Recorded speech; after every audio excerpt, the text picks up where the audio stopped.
अंतिम संकेत। आपको क्या जानना चाहिए कोई जिसे आप प्यार करते हैं पिछले 1 साल में सूक्ष्म लेकिन चिंताजनक बदलाव दिखाने लगा है। कई लोग मानते हैं कि वृद्धावस्था में मृत्यु अचानक होती है, लेकिन सच्चाई यह है कि शरीर अक्सर महीनों चंजीनियन पहले से ही चुपचाप संकेत भेजना शुरू कर देता है।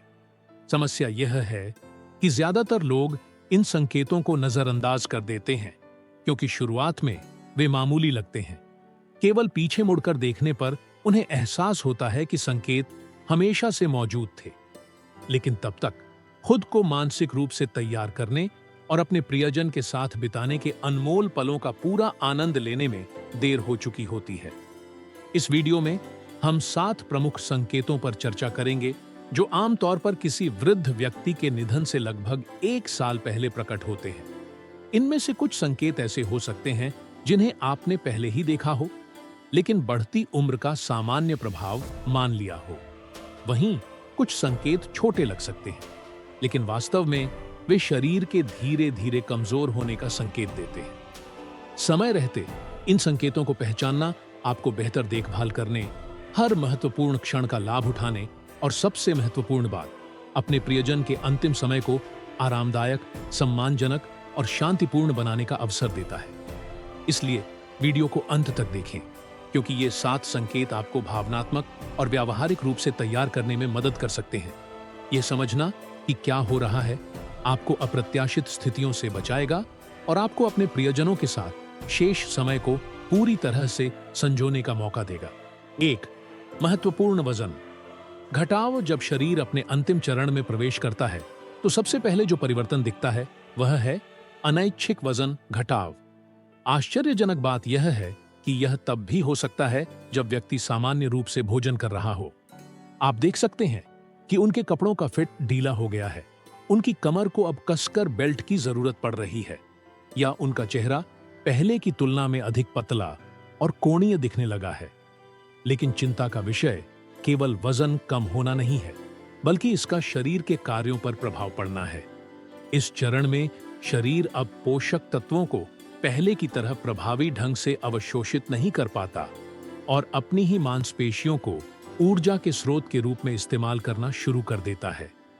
इससे हाथ पैर पतले हो जाते हैं और शरीर के वे हिस्से जो पहले भरे पूरे लगते थे अब धंसे हुए या ढीले दिखाई देने लगते हैं। महत्वपूर्ण बात यह है कि इसे सामान्य उम्र बढ़ने की प्रक्रिया समझकर अनदेखा न करें। यह उम्र बढ़ने के दौरान होने वाले धीमे बदलावों से अलग है। यह एक स्पष्ट संकेत है कि पाचन और चयापचय प्रणाली धीरे धीरे विफल हो रही है। स्वास्थ्य विशेषज्ञों का मानदंड। स्वास्थ्य विशेषज्ञ एक स्पष्ट मानदंड अपनाते हैं। यदि 6 से 12 महीनों के भीतर बिना किसी स्पष्ट कारण के शरीर के कुल वजन का 5% से अधिक घट जाता है तो यह एक गंभीर चेतावनी संकेत है। उदाहरण के लिए 70 किलो वजन वाले व्यक्ति के लिए यह लगभग 3.5 किलो वजन कम होना होगा, वह भी बिना किसी डाइट या झात बीमारी के। कई परिवार इस वजन घटाव को उम्र बढ़ने की सामान्य प्रक्रिया समझने की गलती कर बैठते हैं, जबकि वास्तव में यह आसन्न स्वास्थ्य गिरावट का एक प्रमुख संकेत हो सकता है। अक्सर हम सुनते हैं, इस उम्र में कम खाना तो सामान्य है, या बुढ़ापे में वजन कम होना स्वाभाविक है, लेकिन वास्तविकता अधिक जटिल है। जैसे जैसे उम्र बढ़ती है, शरीर प्रोटीन को संसाधित करने और आवश्यक पोषक तत्वों को अवशोषित करने की क्षमता खोने लगता है। यह चयापचय परिवर्तन केवल भोजन की मात्रा में कमी से कहीं अधिक गंभीर है। भूख में कमी के कारण इस चरण में भूख कम होने के कई कारण होते हैं। सबसे पहले स्वाद और गंध की क्षमता कमजोर पड़ने लगती है, जिससे भोजन पहले जैसा स्वादिष्ट नहीं लगता। जो व्यंजन पहले आनंददायक थे वे अब फीके या अप्रिय लग सकते हैं।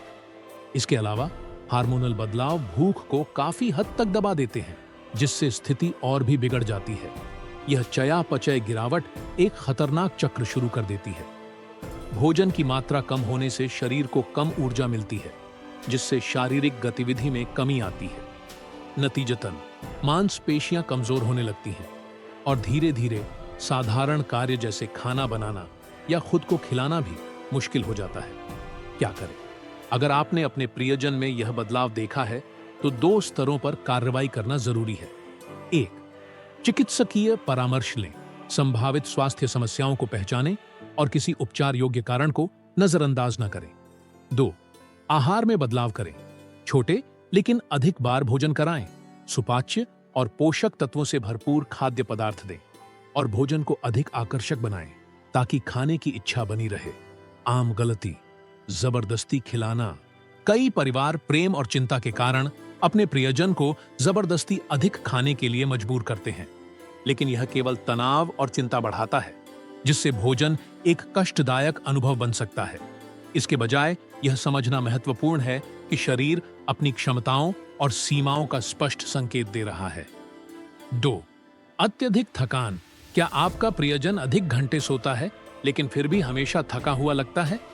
यह साधारण थकावट नहीं, बल्कि गहरी थकान है, जिसे अक्सर परिवार वाले समझ नहीं पाते। जीवन के अंतिम वर्ष में यह थकान विटामिन की कमी या पर्याप्त नींद न मिलने की समस्या नहीं होती, बल्कि यह एक स्थायी ऊर्जा क्षय का संकेत होती है, जिसे आराम या नींद से ठीक नहीं किया जा सकता। शरीर की बैटरी अब पूरी तरह चार्ज नहीं होती। कल्पना करें कि शरीर एक बैटरी की तरह है, जो अब पूरी तरह चार्ज नहीं हो सकती।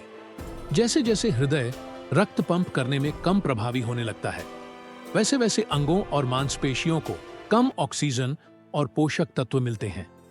परिणाम स्वरूप शरीर अपनी सामान्य कार्यक्षमता खोने लगता है। यह ऐसे ही है जैसे एक घर को आधे बिजली आपूर्ति पर चलाने की कोशिश करना। कुछ सिस्टम ऊर्जा की कमी के कारण ठीक से काम नहीं कर पाएंगे। दैनिक जीवन पर प्रभाव। इसका असर दिनचर्या पर साफ दिखाई देता है। पहले जो काम सालों से स्वचालित रूप से होते थे, जैसे कपड़े पहनना, एक कप चाय बनाना या कुछ मिनटों की बातचीत करना, अब बहुत ज्यादा मेहनत मांगने लगते हैं। कई बुजुर्गों के लिए दांत ब्रश करने के बाद भी आराम करने की जरूरत पड़ती है, जबकि पहले यह कोई चुनौती नहीं थी। समय रहते इन संकेतों को समझना क्यों जरूरी है? अगर हम इन बदलावों को सही समय पर पहचान लें, तो हम अपने प्रियजन को बेहतर देखभाल, सम्मान और शांति के साथ जीने में मदद कर सकते हैं।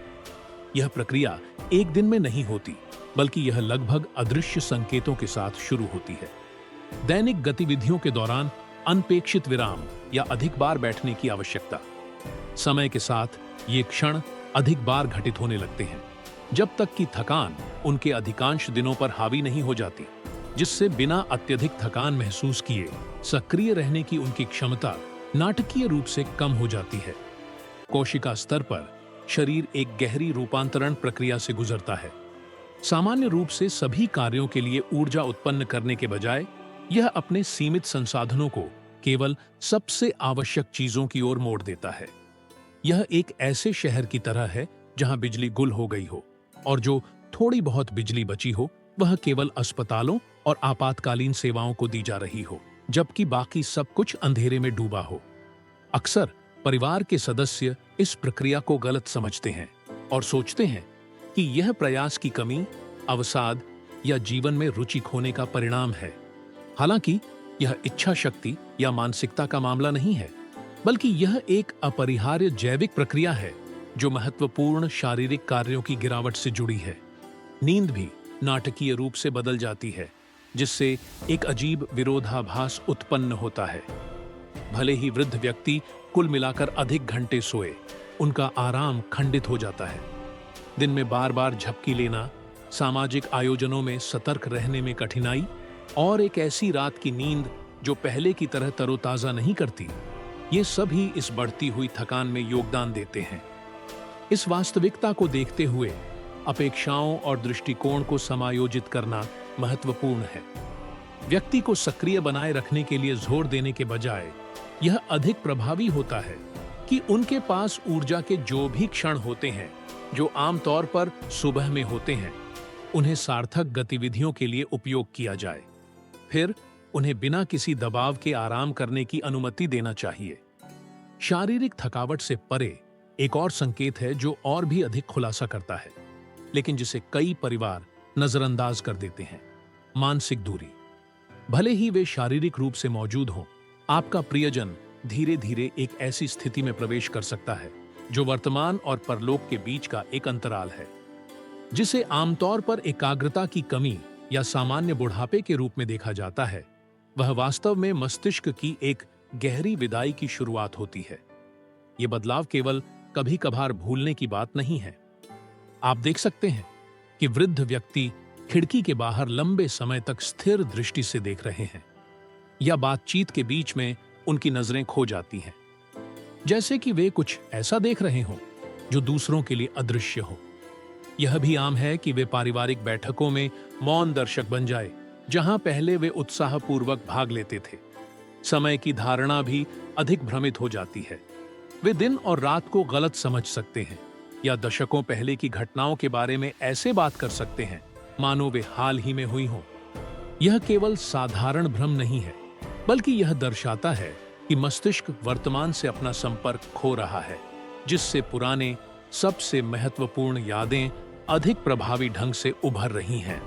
परिवार के लिए सबसे अधिक हैरान करने वाली बात यह है कि ये मानसिक क्षमताएं उतार चढ़ाव कर सकती हैं। कुछ क्षणों में व्यक्ति पूरी तरह से सचेत प्रतीत हो सकता है, सटीक विवरण याद कर सकता है और हमेशा की तरह स्पष्ट रूप से बोल सकता है। हालांकि ये स्पष्टता के क्षण धीरे धीरे दुर्लभ होते जाते हैं, जो इस बात का संकेत है कि मन एक अपरिहार्य परिवर्तन के द्वार से गुजर रहा है। यह परिवर्तन एक दिन में नहीं होता, यह सूक्ष्म संकेतों के साथ शुरू होता है, जैसे उन क्षणों में जब व्यक्ति को रोजमर्रा की गतिविधियों के दौरान अनायास बैठने की आवश्यकता होती है, या वह अपनी दिनचर्या में अधिक बार विराम लेते हैं। समय के साथ ये घटनाएं अधिक सामान्य हो जाती हैं, जब तक कि थकान एक स्थायी स्थिति नहीं बन जाती, जिससे यह महत्वपूर्ण रूप से सीमित हो जाता है कि वे बिना थके हुए क्या कर सकते हैं। कोशिका स्तर पर यह घटना चौंकाने वाली होती है। प्रत्येक कोशिका का मेटाबॉलिज्म एक महत्वपूर्ण परिवर्तन से गुजरता है। सभी सामान्य गतिविधियों के लिए ऊर्जा उत्पन्न करने के बजाय शरीर अपने सीमित संसाधनों को आवश्यक कार्यों पर प्राथमिकता देता है। यह एक ऐसे शहर की तरह है जो बिजली कटने के बाद केवल अस्पतालों और आपातकालीन सेवाओं को चालू रखता है, बाकी सभी को अंधेरे में छोड़ देता है। इस प्रक्रिया को समझे बिना कई परिवारजन गलत तरीके से मानते हैं कि वृद्ध व्यक्ति को बस अधिक प्रयास करना चाहिए या वह अवसादित है, जबकि यह वास्तव में एक अपरिहार्य शारीरिक प्रक्रिया है जो शरीर की बुनियादी कार्यों के गिरने से जुड़ी है। नींद में भी नाटकीय परिवर्तन होते हैं, जिससे एक उलझन पैदा होती है। हालांकि व्यक्ति अधिक घंटे सो सकता है, उसका आराम बाधित होता है और वह अधिक सुधारक नहीं होता। दिन में बार बार झपकी लेना, सामाजिक बैठकों में सतर्क रहने में कठिनाई और खंडित रात की नींद, यह सभी स्थायी थकावट की भावना को और बढ़ा देती है। इस निरंतर थकान के सामने अपेक्षाओं और समर्थन के तरीके को समायोजित करना आवश्यक है। कई देखभालकर्ता व्यक्ति को सक्रिय रखने के लिए प्रोत्साहित करते हैं, लेकिन जो वास्तव में आवश्यक है वह कुछ अलग है। उन क्षणों को पहचानना जब व्यक्ति को अधिक ऊर्जा होती है, सामान्यतः सुबह के समय, और इसका उपयोग सार्थक गतिविधियों के लिए करना, फिर बाद में उसे विश्राम की आवश्यकता को समझते हुए आराम करने देना। संज्ञानात्मक परिवर्तन और एकांत शारीरिक थकावट के अलावा एक और संकेत है जो और भी अधिक खुलासा करता है और जिसे कई परिवार गलत समझते हैं। संज्ञानात्मक दूरी। कभी कभी वृद्ध व्यक्ति शारीरिक रूप से उपस्थित होते हैं, लेकिन उनकी मानसिक स्थिति एक मध्यवर्ती स्थान पर प्रतीत होती है, जैसे वे धीरे धीरे विदाई ले रहे हों, जिसे हम ध्यान की कमी या सामान्य बुढ़ापे के रूप में पहचानते हैं। वह वास्तव में एक गहरी तंत्रिका विज्ञान प्रक्रिया होती है। ये परिवर्तन कभी कभी केवल याददाश्त में भूलने से परे होते हैं। आप देख सकते हैं कि व्यक्ति लंबे समय तक खिड़की के बाहर स्थिर रूप से देखता है, या बातचीत के बीच में उनकी आंखें खो जाती हैं, जैसे वे कुछ ऐसा देख रहे हों जो दूसरों के लिए अदृश्य हो। उन बैठकों में जो पहले उन्हें पसंद आती थीं, अब वे मौन रहने को प्राथमिकता देते हैं, जैसे वे किसी दृश्य के बाहर का दर्शक बन गए हों। समय की समझ भी अधिक भ्रमित हो जाती है। वे दिन और रात को गलत समझ सकते हैं, या अतीत की घटनाओं के बारे में इस तरह बात कर सकते हैं मानो वे हाल ही में हुई हों। यह सिर्फ भूलने का एक सामान्य क्षण नहीं है, बल्कि यह मस्तिष्क की स्थिति को दर्शाता है, जो वर्तमान से अपना संबंध खो रहा है और पुराने यादों को प्राथमिकता मिल रही है। सामान्यतः वे यादें जो भावनात्मक रूप से अधिक महत्वपूर्ण होती हैं। परिवारों के लिए सबसे ज्यादा चौंकाने वाली बात यह है कि इन क्षमताओं में उतार चढ़ाव हो सकते हैं। कुछ क्षणों में व्यक्ति पूरी तरह से सचेत और सक्रिय हो सकता है, लेकिन कुछ घंटे बाद वह उन लोगों के बारे में बार बार पूछ सकता है जो वर्षों पहले मर चुके थे, या अपने करीबी लोगों को पहचानने में कठिनाई महसूस कर सकता है। यह स्पष्टता और भ्रम का यह बदलाव मस्तिष्क की अस्थिर स्थिति को दर्शाता है, जैसे एक बल्ब जो बुझने से पहले चमकता है।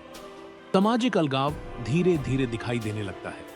जो व्यक्ति पहले हर उत्सव में भाग लेने की कोशिश करता था, वह अब एक शांत कोने में या अपनी कक्ष में अकेला रहना पसंद करता है।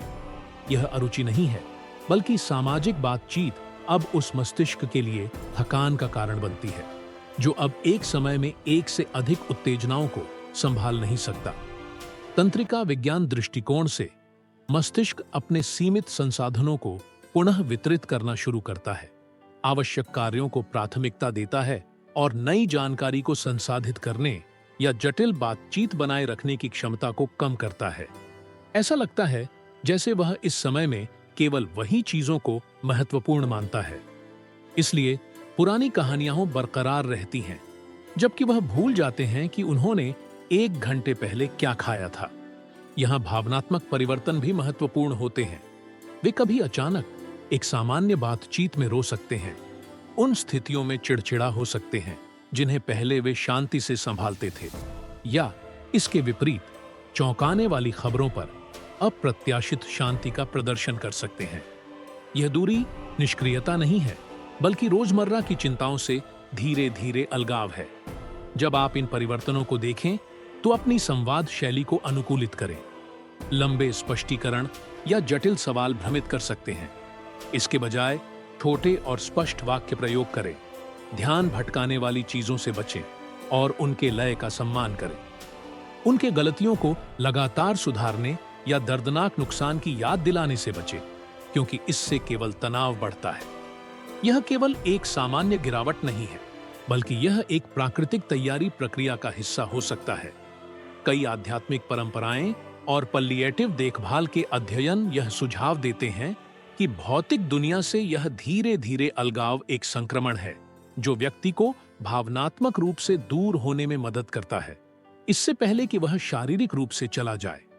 रक्त प्रवाह अब ऊतकों तक उचित रूप से नहीं पहुंच पाता, जिससे प्रभावित क्षेत्रों में आवश्यक पोषक तत्वों का पहुंचना मुश्किल हो जाता है।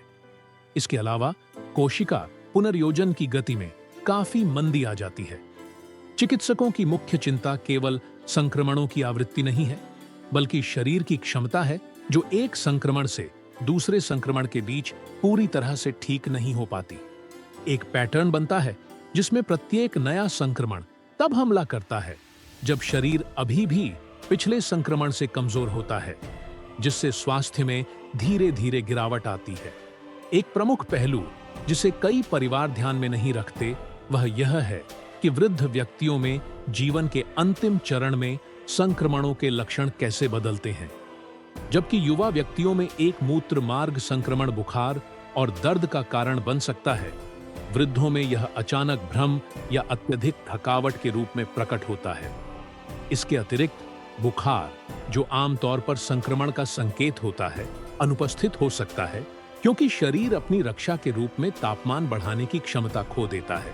यह देर से निदान और कम प्रभावी उपचारों का कारण बनता है। दबाव घाव, जिसे स्कैरे भी कहा जाता है, इस अवस्था में एक महत्वपूर्ण खतरा होता है। एक बार ये उत्पन्न हो जाने के बाद ये इलाज में कठिन संक्रमण के केंद्र बन जाते हैं।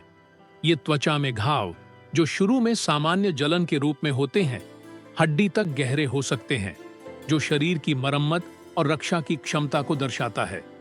गैरियाट्रिक विशेषज्ञ मानते हैं कि 6 महीने के भीतर 3 या अधिक संक्रमणों की उपस्थिति, जिनमें बीच में ठीक होने की प्रक्रिया अधूरी रहती है, यह एक स्पष्ट संकेत है कि इम्यूनोलॉजिकल गिरावट हो रही है। यह पैटर्न अक्सर किसी रोगी के अंतिम महीनों के चिकित्सा इतिहास की समीक्षा करते समय पाया जाता है। परिवारों के लिए एक सबसे कठिन क्षण तब होता है जब एंटीबायोटिक्स और उपचार जो पहले प्रभावी होते थे, अब काम करना बंद कर देते हैं। जो पहले एक मानक दवा खुराक से हल हो जाता था, अब इसके लिए शक्तिशाली संयोजन या लंबे समय तक उपचार की आवश्यकता होती है, जिनके परिणाम हर बार कम संतोषजनक होते हैं। जब इम्यूनोलॉजिकल गिरावट का पता चलता है, तो देखभाल की रणनीति को अनुकूलित किया जाना चाहिए। अब यह केवल हर संक्रमण से लड़ने का मामला नहीं है, बल्कि जटिलताओं को रोकने और रोगी की भलाई सुनिश्चित करने का मामला बन जाता है। कठोर स्वच्छता आवश्यक हो जाती है, जैसे कि उच्च संक्रमण जोखिम वाले वातावरण से बचना। यहां तक कि एक हल्का जुकाम होने वाले परिवार के सदस्य की यात्रा भी इस चरण में महत्वपूर्ण खतरा उत्पन्न कर सकती है। अगली संकेत पर जाने से पहले इस वीडियो को लाइक करना, सब्सक्राइब करना और घंटी को सक्रिय करना न भूलें, ताकि आप भविष्य के कंटेंट से न चूकें। आइए हम एक साथ सीखते रहें।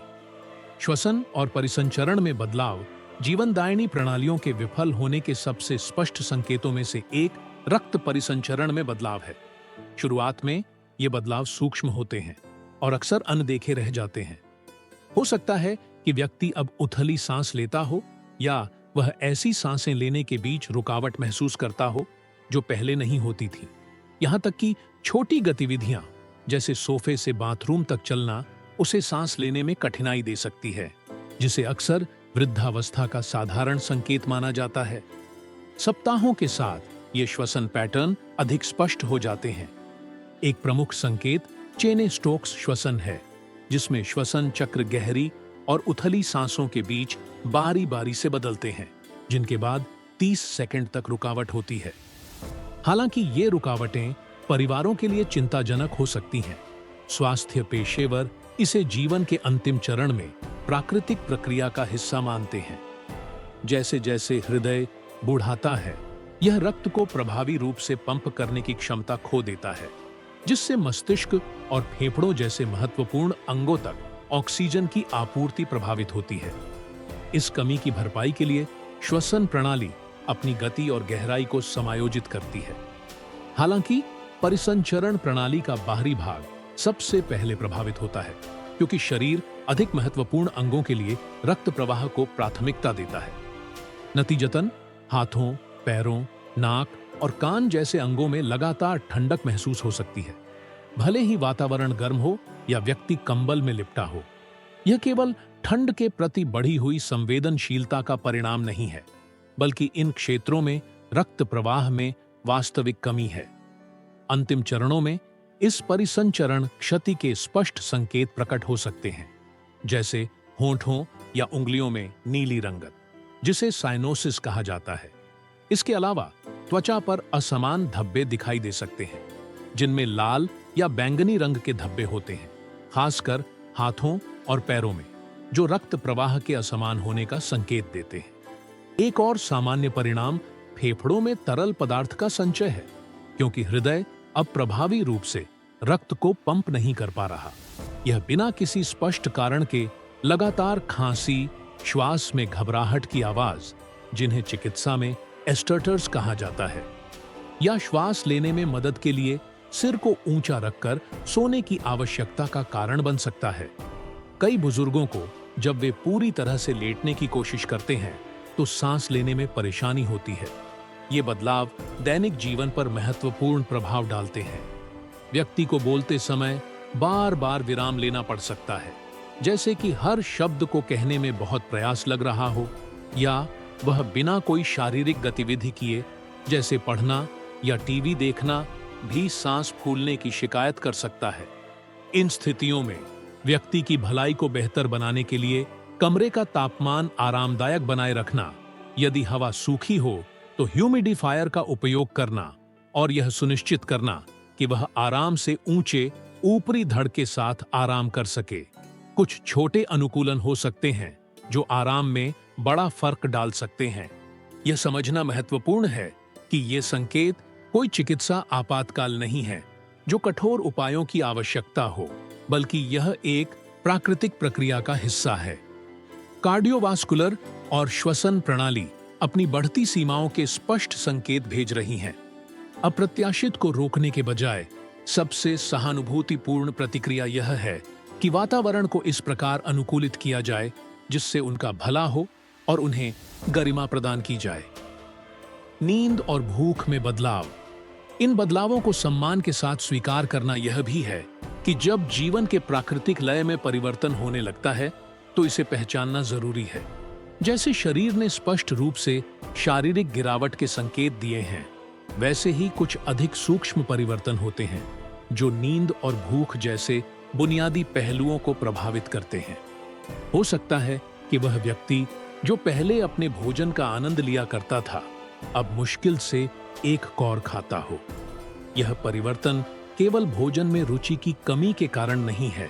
यह समझना महत्वपूर्ण है कि ये संकेत कोई चिकित्सा आपातकाल नहीं है जो कठोर उपायों की आवश्यकता हो, बल्कि यह एक प्राकृतिक प्रक्रिया का हिस्सा है। कार्डियोवास्कुलर और श्वसन प्रणाली अपनी बढ़ती सीमाओं के स्पष्ट संकेत भेज रही हैं।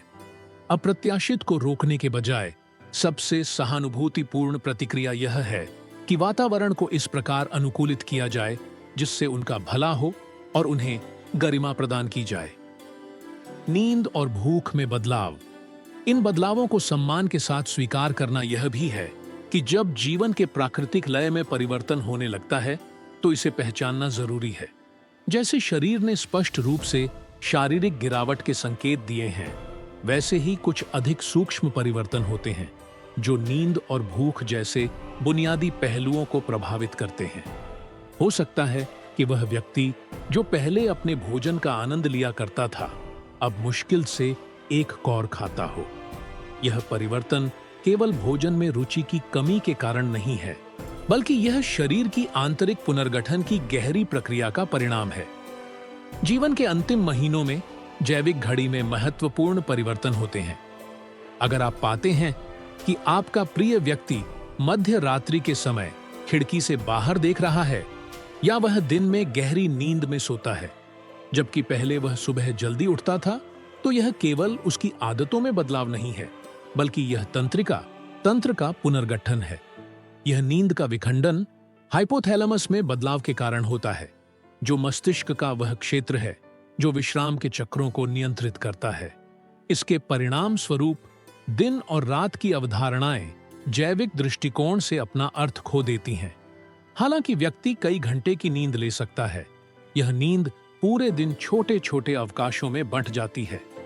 यह इस तरह से महसूस होता है जैसे उसका आराम संक्षिप्त एपिसोड में बंटा हुआ हो, न कि एक निरंतर चक्र में। इन मामलों में पारंपरिक रणनीतियां जैसे सख्त दिनचर्या बनाना या नींद की दवाइयां लेना काम नहीं करती।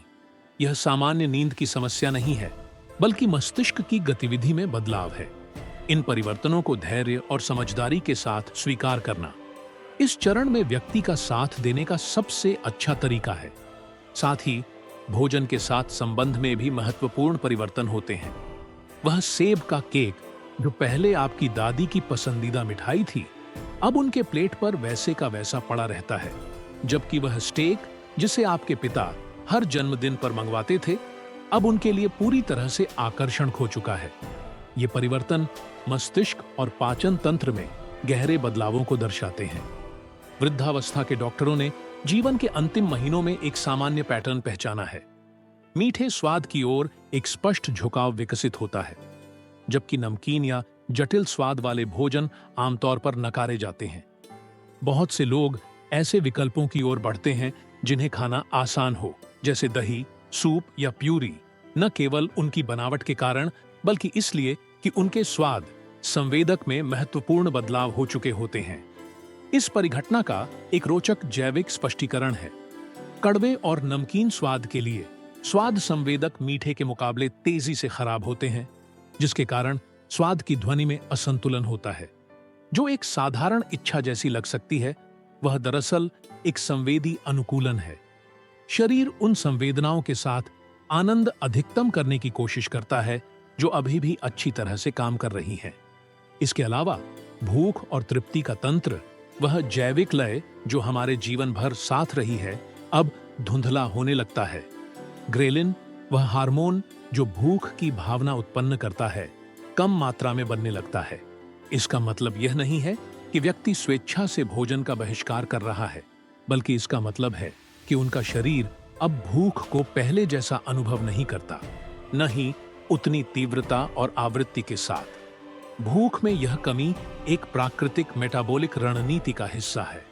शरीर अपनी ऊर्जा की मांग कम करने और न्यूनतम आवश्यक संसाधनों के साथ कार्य करने लगता है, जैसे कि वह धीरे धीरे अपने कार्यों को सरल बना रहा हो। वह दैनिक दिनचर्या जो हमेशा भोजन और रात की नींद के चारों ओर केंद्रित होती थी, अब संरचनात्मक होने लगती है। यह संभव है कि व्यक्ति मध्य रात्रि को भूख महसूस करे या नाश्ते के बाद सोना चाहता हो, जो उनके जीवन भर के स्थापित पैटर्न को तोड़ देता है। परिवारों के लिए इन परिवर्तनों को स्वीकार करना कठिन हो सकता है। हमें यह देखना मुश्किल लगता है कि कोई प्रियजन भोजन छोड़ दे या असामान्य समय पर सोए, क्योंकि हम इन संकेतों को गिरावट के लक्षण के रूप में देखते हैं जिन्हें ठीक किया जाना चाहिए। हालांकि सबसे सहानुभूतिपूर्ण दृष्टिकोण यह नहीं है कि इन परिवर्तनों को उलटने की कोशिश करें, बल्कि इन्हें स्वीकार करके उनके अनुसार अनुकूलित किया जाए। यह सलाह दी जाती है कि उन्हें छोटे हिस्से में वही भोजन दिया जाए जो वे अभी भी पसंद करते हैं, बिना यह मजबूरी के कि वह पूरा प्लेट खत्म करें। साथ ही यह सुनिश्चित करना भी जरूरी है कि हमेशा उनके लिए उपयुक्त और सुलभ विकल्प उपलब्ध हों। इसके अतिरिक्त उनके नए नींद चक्रों का सम्मान करना और उन्हें आराम करने देना जब भी वे चाहें, भले ही वह असामान्य समय पर हो, इस चरण में उनके लिए भलाई प्रदान करने का एक तरीका है। भावनात्मक परिवर्तन और प्रतीकात्मक संदेश जीवन के अंतिम महीनों में कई लोग अपने विचारों और भावनाओं को एक अलग तरीके से व्यक्त करना शुरू करते हैं। यह सामान्य है कि वे सामान पैक करना या लंबे सफर के लिए तैयार होना जैसी बातें करने लगते हैं। हालांकि यह पहली नजर में भ्रम प्रतीत हो सकता है। ये रूपक आश्चर्यजनक रूप से विभिन्न संस्कृतियों और संदर्भों में प्रकट होते हैं, जो उनकी विदाई की पूर्व सूचना देने का एक तरीका होते हैं। ये टिप्पणियां केवल भ्रांतियां या भ्रम नहीं होती। डॉ. मार्था टैडेल, जो पैलिएटिव चिकित्सा की विशेषज्ञ हैं, के एक अध्ययन के अनुसार प्रत्येक 10 में से लगभग 6 लोग जो अंतिम अवस्था में होते हैं, अपनी मृत्यु के बारे में किसी न किसी प्रकार से पूर्वाभास दिखाते हैं, जो इस प्रकार की प्रतीकात्मक भाषा के माध्यम से व्यक्त होते हैं। जैसे जैसे अंत करीब आता है, ये संदेश अक्सर और अधिक तीव्र हो जाते हैं। एक सामान्य गवाही यह है कि लोग दावा करते हैं कि उन्होंने या तो मृतकों से मुलाकात की है या उनसे बात की है। उदाहरण के लिए, एलेना ने बताया कि उनकी मां ने अपनी मरी हुई बहन से इस प्रकार बात करना शुरू किया जैसे वह उनके पास बैठी हो। शुरू में उन्होंने इसे भ्रम समझा, लेकिन जिस स्पष्टता से उनकी मां इन वार्तालापों का वर्णन करती थी, उसने उन्हें संदेह में डाल दिया। उनकी मां पूरी स्वाभाविकता से यह कह रही थी कि वह जल्दी ही उनसे मिलेंगी। एक और महत्वपूर्ण परिवर्तन भावनात्मक प्राथमिकताओं में बदलाव है। वे लोग जो वर्षों से विवादों में रहे थे, अचानक सुलह करने का प्रयास कर सकते हैं। एक पिता जो पहले सख्त और संकोची था, अब पुरानी समस्याओं को हल करने की तात्कालिक आवश्यकता महसूस कर सकता है। या एक दादी अपनी शादी की अंगूठी एक विशेष पोती को देने की जिद कर सकती है। ये इशारे भौतिक चीजों से दूर हटने और एक गहरे भावनात्मक संक्रमण को दर्शाते हैं। परिवारों के लिए इस चरण में मूड में होने वाले बदलावों को समझना कठिन हो सकता है। कभी-कभी यह शांति की स्थिति में होते हैं जो लगभग अलौकिक प्रतीत होती है, तो कभी तीव्र चिंता के क्षण होते हैं। पहले चुप रहने वाले व्यक्ति अचानक बहुत ही संवादी हो सकते हैं और कभी न बताए गए किस्से साझा कर सकते हैं। इसके विपरीत, कोई जो सामान्यतः मिलनसार था, अब चुप और चिंतित हो सकता है। ये परिवर्तन सिर्फ भावनात्मक उतार चढ़ाव नहीं होते, ये आंतरिक संतुलन और समापन की प्रक्रिया का हिस्सा प्रतीत होते हैं। न्यूरोसाइंस से इन घटनाओं को न्यूरोट्रांसमीटर और मस्तिष्क में ऑक्सीजन की आपूर्ति में बदलावों द्वारा समझाया जा सकता है। हालांकि विशेषज्ञ डॉ. कार्लोस मेंडेज ने इन पैटर्न्स को पूरी तरह से समझने योग्य व्यक्तियों और अत्यधिक संज्ञानात्मक क्षति वाले लोगों दोनों में देखा है, जो यह सुझाव देता है कि यह केवल मस्तिष्क की खराबी से कहीं अधिक गहरे परिवर्तन है। सबसे रहस्यमय घटनाओं में से एक मृतक प्रियजनों को देखना है। अस्पतालों और पालिएटिव देखभाल इकाइयों में लगभग 50% रोगी यह रिपोर्ट करते हैं कि उन्होंने या तो किसी मृत व्यक्ति से मुलाकात की है या उससे बात की है। आश्चर्यजनक रूप से ये अनुभव डरावने नहीं बल्कि सुकून देने वाले होते हैं। कई लोग इन दृष्टियों का बहुत विस्तार से वर्णन करते हैं और इन्हें स्पष्ट रूप से सपनों से अलग बताते हैं। जब कोई प्रियजन यह कहता है कि वह जाने के लिए तैयार है या वह किसी मरे हुए व्यक्ति को देखता है, तो सबसे अच्छा प्रतिक्रिया यह नहीं है कि आप जो अनुभव कर रहे हैं उसे नकारें। ऐसा मत कहो या यह केवल दवाइयां हैं जैसे वाक्य उन्हें समझा नहीं पाने और अकेला महसूस करवा सकते हैं। इसके बजाय एक अधिक सहानुभूतिपूर्ण प्रतिक्रिया यह होगी, क्या आप इसके बारे में और बता सकते हैं? ये परिवर्तन समय की अनुभूति को भी प्रभावित करते हैं। इस चरण में कई लोग यह महसूस करते हैं कि दिन तेजी से गुजर रहे हैं या समय कम हो रहा है। यह व्यक्तिपरक अनुभव उन मुद्दों को हल करने और महत्वपूर्ण भावनाओं को व्यक्त करने की तात्कालिकता पैदा करता है। साथ देना प्यार और समझ के साथ हमने शारीरिक और भावनात्मक संकेतों का पता लगाया है जो यह संकेत दे सकते हैं कि प्रियजन के साथ समय सीमित है। हालांकि सबसे महत्वपूर्ण बात यह नहीं है कि इन्हें सिर्फ पहचानें, बल्कि यह जानना है कि सबसे अच्छे तरीके से कैसे साथ दिया जा सकता है। ये परिवर्तन हमें डर से नहीं भरने चाहिए, बल्कि हमें अधिक मौजूद और जागरूक होने का मौका देना चाहिए। यह हमें अनिश्चितता को प्यार, संबंध और अर्थ के क्षणों में बदलने की अनुमति देता है। जैसा कि पालिएटिव देखभाल विशेषज्ञों ने बताया है, उद्देश्य केवल जीवन को किसी भी कीमत पर बढ़ाना नहीं होना चाहिए, बल्कि यह सुनिश्चित करना होना चाहिए कि हर दिन गरिमा, शांति और सच्चे साथ के साथ बीते। सच्ची समझदारी इसमें नहीं है कि जो अनिवार्य है उससे विरोध किया जाए, बल्कि इसे शांति से स्वीकार करने में है, यह समझते हुए कि मृत्यु जीवन के चक्र का एक स्वाभाविक हिस्सा है।